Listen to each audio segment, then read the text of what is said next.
Hello, hi there. This is Random News, and today's topic is Honest Shanta.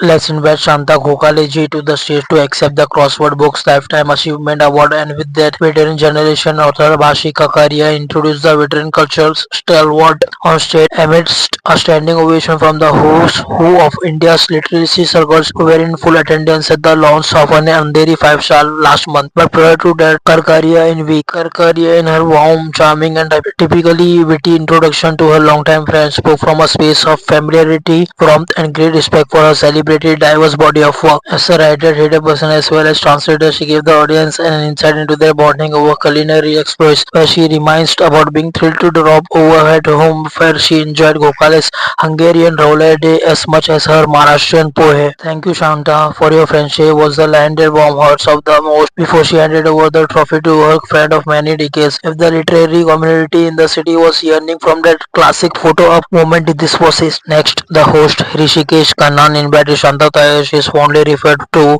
by so many to say a few words minus the false road like laundry list that we are so used to hearing at most of our standings. This was one straight from the heart. Gokhale went on to a single out two names whom she called her right hands. As she began her acceptance speech, the first was her house help for 50 years, Alka Dulap. She was grateful of her support through thick and thin. The audience was in space when she said, I informed my publishers that not a word will be written in my mouth of May. It's when Alka goes on leave and I became Alka. The second time that Gokhale acknowledged was Sanjay Paste, her man Friday for 35 years. She narrated a recent episode where he helped her find a solution to the pigeon menace that led to a new headaches for residents with the closure of Kabutar Khanas. He's always around to sort of out my problems, she said. But her sign of sentence was what left an indelible mark for many, including myself. If I read, a lot of credit goes to them. Gokhale's word has struck a chord, just like her writing about the common man and the slice of life relatable experiences. Her acknowledgement was an extension of a great understanding of this omnipresent working workforce integral of our urban existence. City there, I was instantly reminded of another literary icon, Ruskin Bond, who during an interview at this picturesque cottage in Landour shared how his adoptive family was the bedrock that gave him the care, comfort and love to do what he enjoys doing the best for decades together. No coincidence that Bond also writes about the people around him, a world that he has so charmingly created over the years in numerous storybooks for children, which many adults, yours truly included, take great joy in devouring during that precious hour. When I had the opportunity to picking his brain about his writing process, he spoke extensively about their contribution to help keep him in a good head space despite the quirks and routines associated with most writers. Of course, he cheekily refused to share when nudged to reveal.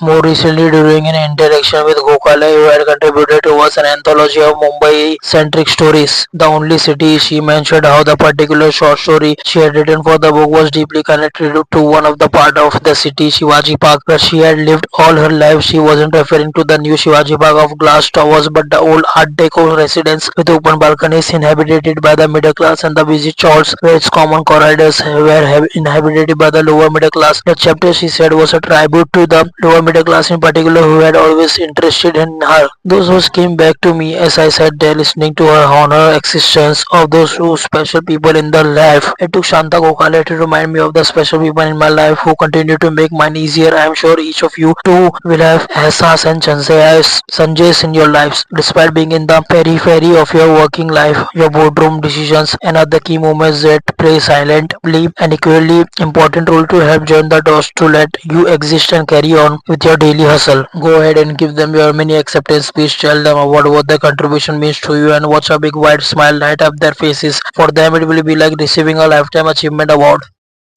Please do subscribe my channel Random News.